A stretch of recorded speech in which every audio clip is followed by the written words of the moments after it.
Hello everyone, स्वागत है आपका लर्न विद फन पे। पिछली वीडियो के अंदर हमने इंस्टॉल किया था अपना वीएस कोड और इस वीडियो के अंदर हम लोग जानने वाले हैं कि टेक्स्ट और मार्कअप क्या होता है। पर उससे पहले हम लोग खोलेंगे अपना वीएस कोड, उसके अंदर हम लोग कुछ कुछ चीज़ें ट्राई करेंगे और उसके बाद फिर हम लोग जानेंगे कि ये चीज़ें होती क्या हैं। तो चलिए आप जल्दी से अपना वीएस कोड खोलिए और फॉलो करिए जो मैं करूँगी। तो दोस्तों मैंने क्या किया है कि लेफ़्ट हैंड साइड पे मैंने अपना वीएस कोड खोला है और राइट हैंड साइड पे मैंने अपना गूगल क्रोम खोला है। ऐसा मैंने क्यों करा है ये आपको थोड़ी देर में पता चलेगा। अब जब हम लोग वीएस कोड पे आएंगे तो हम इस पेज पे लैंड करेंगे। तो या तो आप न्यू फाइल पे क्लिक करके अपनी एक नई फाइल बना के अपना HTML का कोड लिख सकते हैं, और या फिर आप यहाँ पे एक और नया फ़ोल्डर बना के और फिर उस फ़ोल्डर के अंदर वो फ़ाइल रख सकते हैं। मैं फ़िलहाल एक नई फ़ाइल क्रिएट कर रही हूँ। अगर आपको इन स्टेप्स में कोई भी प्रॉब्लम हो तो आपका बेस्ट फ्रेंड है गूगल। आपको कोई भी कभी भी प्रॉब्लम होती है तो आप उसके सॉल्यूशंस को गूगल पे सर्च करिए। बहुत सारी वेबसाइट्स हैं जहाँ पे अलग अलग डेवलपर्स या अलग अलग आप ही की तरह सीखने वाले लोग मौजूद होते हैं और उनकी सारी प्रॉब्लम्स भी हो सकता है कि सेम हो। वहाँ एक्सपर्ट्स उनको आंसर करते हैं, तो ऐसे करके आपको भी आंसर मिल सकता है।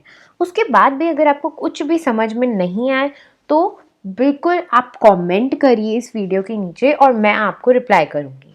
तो चलिए मैं यहाँ पे एक न्यू फाइल ओपन कर रही हूँ।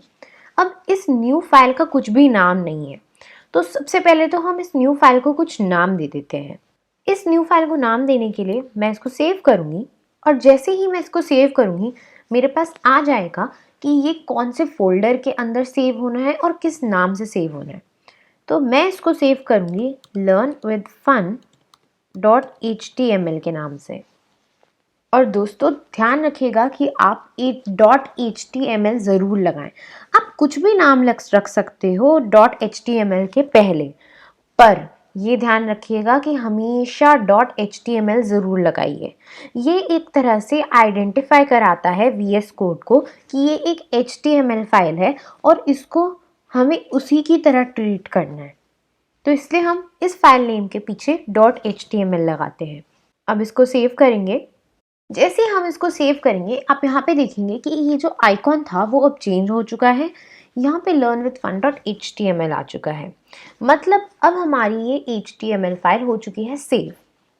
अब अगर आपको याद हो हमने पहली वीडियो के अंदर पढ़ा था कि HTML का काम क्या होता है। HTML से हम वेब पेजेस बनाते हैं और वेब पेजेस हम देखते किस पे हैं?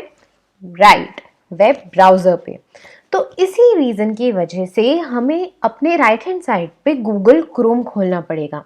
मैंने गूगल क्रोम खोल रखा है, आप कोई और ब्राउज़र भी खोल सकते हो। मुझे ये बेस्ट लगता है इसलिए मैंने इसको खोल रखा है। तो चलिए अब एक चीज़ मैं आपको करके दिखाती हूँ कि ये HTML कोड को हम गूगल क्रोम के अंदर देखेंगे कैसे।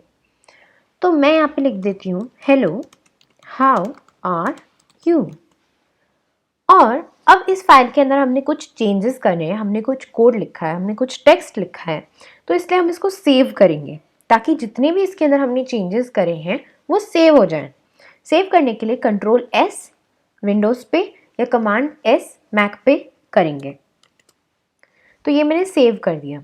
अब इसको मैं यहाँ से ड्रैग करके मतलब इसको होल्ड करते हुए यहाँ पे लेकर आऊँगी और जैसे ही मैं इसको यहाँ पे छोड़ूंगी ये देखिए ये मेरा खुल चुका है। अब क्या हो रहा है, ये जो HTML की फाइल है मेरी VS कोड, इस HTML फाइल का कोड गूगल क्रोम को पकड़ा रहा है। गूगल क्रोम क्या कर रहा है, उस कोड को पढ़ रहा है और उस कोड को आपके सामने पेश कर दे रहा है। यही तो हमने पढ़ा था। तो अब हमने इसको इम्प्लीमेंट करके भी देख लिया है कि कैसे ये दिखता है। हमने इसको एक तरह से जांच पहचान के देख लिया है। अब अगर मैं इसमें लिखती हूँ वेयर डू यू लिव, या फिर मैं लिखती हूँ मुझे पराठे बहुत पसंद है। ठीक है, आपको कोई और खाने की चीज़ पसंद हो तो आप वो भी लिख सकते हो। तो क्या ये इधर नज़र आ रहा है? नहीं ना। तो नज़र आने के लिए सबसे पहले काम हमें क्या करना होगा, हमें इस फाइल को सेव करना होगा। हमने इसमें कुछ चेंज किया है, हमने ये लाइन ऐड करी है 2, तो इसलिए हमें कोड को पहले सेव करना होगा। हमने कोड को सेव करा कंट्रोल एस या कमांड एस से, पर अभी भी यहाँ पे कुछ शो नहीं हो रहा है। तो एक तरीका तो ये है कि आप यहाँ पे इसको लेकर आ जाओ और एंटर दबा दो, तो फिर ये नज़र आ जाएगा। अगर आप उसके बाद भी कोई चेंजेस करते हो, जैसे मैंने यहाँ पे नहीं कर दिया और उसके बाद मैंने सेव किया, तो तब भी ये नहीं आ रहा है, तो आप रिफ्रेश बटन पे क्लिक कर सकते हो। रिफ्रेश बटन पे क्लिक करने से देखिए ये आ गया, मुझे पराठे नहीं पसंद है। ठीक है, ऐसे करके हम अलग अलग चेंजेस कर सकते हैं। पर अगर मैं चाहती हूँ कि हेलो जो है वो रेड कलर के अंदर प्रिंट हो और जो हाउ आर यू का साइज़ है वो इतना ही नहीं रहे, थोड़ा बड़ा होए, तो तब मैं क्या करूँ? क्योंकि मैं तो यहाँ पे कुछ भी लिख रही हूँ वो एक ही तरह से आ रहा है। देखिए यहाँ पे भी रिफ्रेश कर देती हूँ तो ये एक ही तरीके से आ रहा है। अब इसको मैं चेंज कैसे करूँ? अपने हिसाब से मैं चाहती हूँ कि कस्टमाइज़ हो जाए, चेंज हो जाए, तो मैं इसको कैसे करूँ? तो यहाँ पे खेल आता है हमारे मार्कअप का। तो चलिए अब जानते हैं कि मार्कअप क्या होता है।